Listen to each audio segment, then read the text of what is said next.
Hey, what's up, you guys? John from Old Running Farm here. Thanks for joining us. In today's video, I am once again going to be interrupted by roosters the entire time. But that's all right.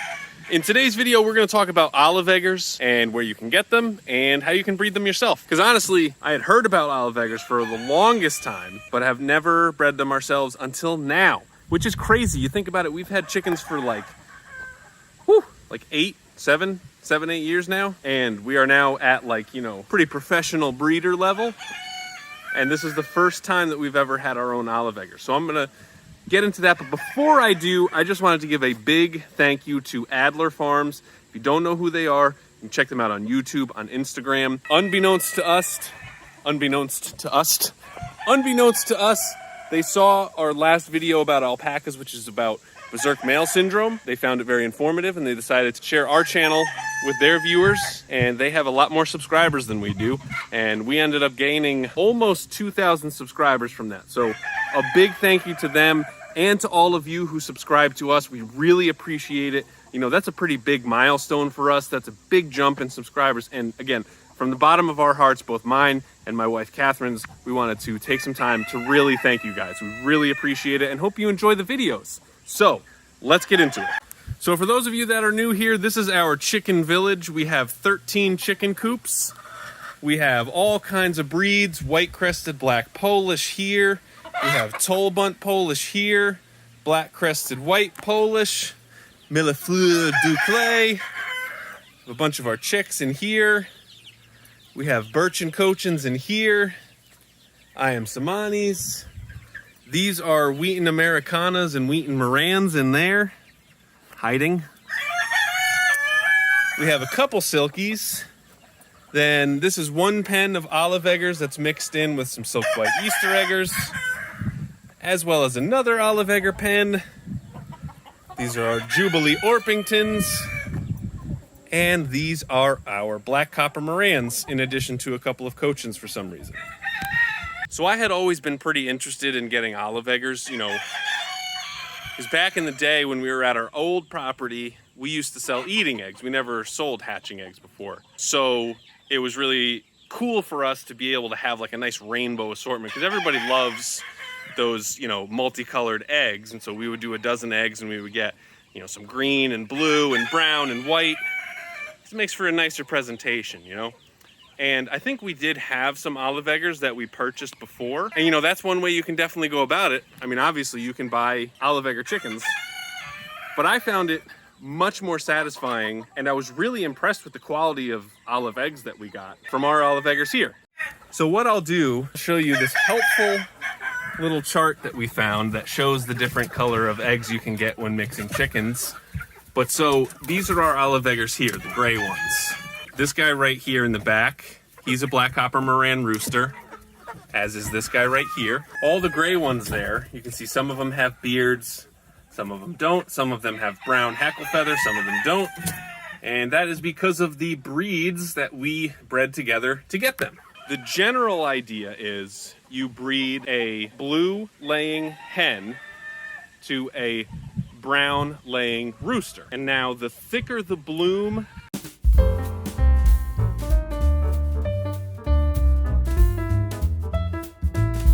on the eggs, the better. But so if you're looking to just do this in your backyard, here's what we've had success with. Actually, here, I'll take a second right now and show you what our eggs look like.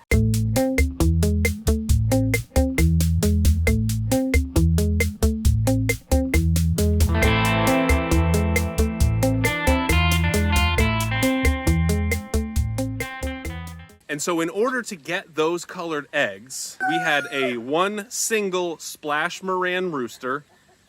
The batch that he came from, the eggs weren't like super dark. They were pretty dark in the beginning, but they were not crazy dark. You see some of these people online, they are super dark. And so this was a splash Moran rooster. He was a good looking dude. And we put him in a pen with cream leg bars and black Americanas. Now the color doesn't really matter, but so they were Americanas. So they were true Americanas. They laid really nice blue, like sort of almost spearminty eggs. And so we were excited about that. Their eggs when they came out were just, blue.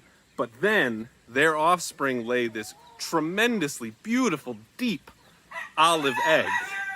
And I actually wonder if I have any in here, so maybe I'll take a quick look. All right, let's see. Any eggs in here? I don't see any. So then the other thing about olive eggers, and this is as far as I know, that they do not breed true to color. So if you have an olive egger rooster and an olive egger hen, that will not equal another olive egger when they're bred together and you hatch the baby. I think it'll either be a blue or a brown egg laying hen. And that's because, from what I understand, again, I am no expert, the olive color is from the super dark bloom of a brown laying chicken over top of the blue egg. So you have a chicken like an Americana or a cream crested leg bar who lays a blue egg, and you combine that with the genetics of a brown egg laying rooster and you get a olive egg.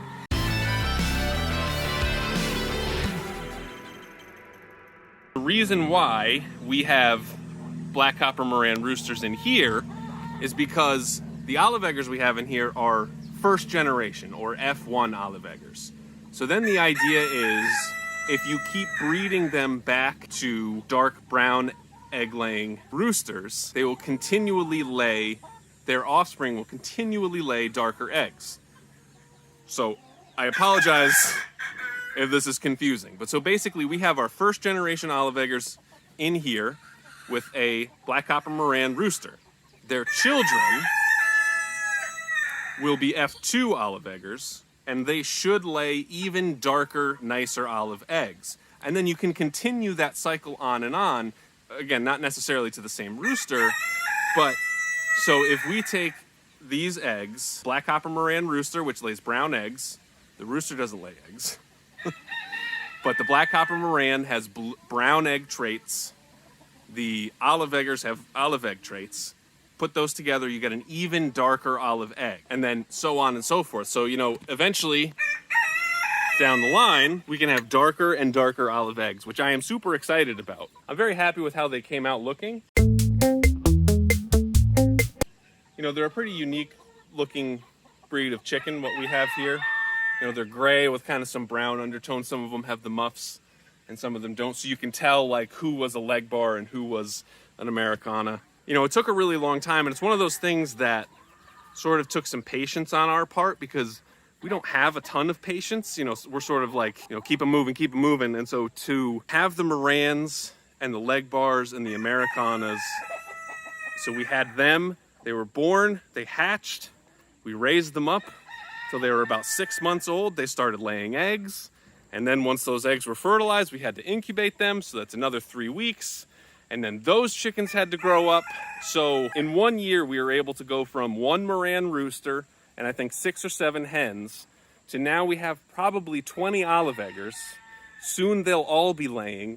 And then 6 months from now, we'll have F2 olive eggers that lay even darker eggs. And I am all for it.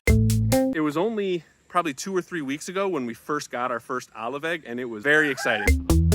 And now, our usual process for like morning chores is I'll be picking up the alpaca manure and Catherine does the chicken things. And so like I'll be up in the upper pasture taking care of the alpacas, and then I'll see Catherine walking up with the eggs, and I usually have to go and see what she got because it's super exciting to see these olive eggs. And it's also nice because, you know, it's planning and it's work and sort of makes you feel like a real farmer, you know? So that's how you get olive eggs. And again, I'll post a picture of that chart. That was super helpful because if you're looking to do other, you know, crazy things, maybe there's not a chart. Maybe that's for blue, black, and splash coloration. So maybe that won't be helpful. But there's probably a green egg chart here. I'll have to see.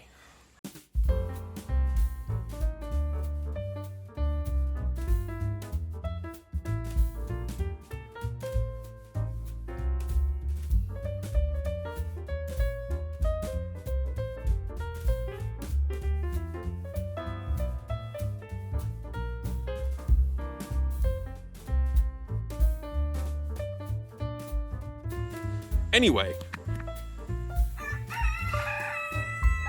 once again, huge thank you to Adler Farms and to everybody who subscribed from there. We really appreciate you, and you guys seem like really loyal fans, especially to Adler Farms, and so we hope that you guys will enjoy our content and enjoy our channel We love having you here, and we are super thankful that you all subscribed.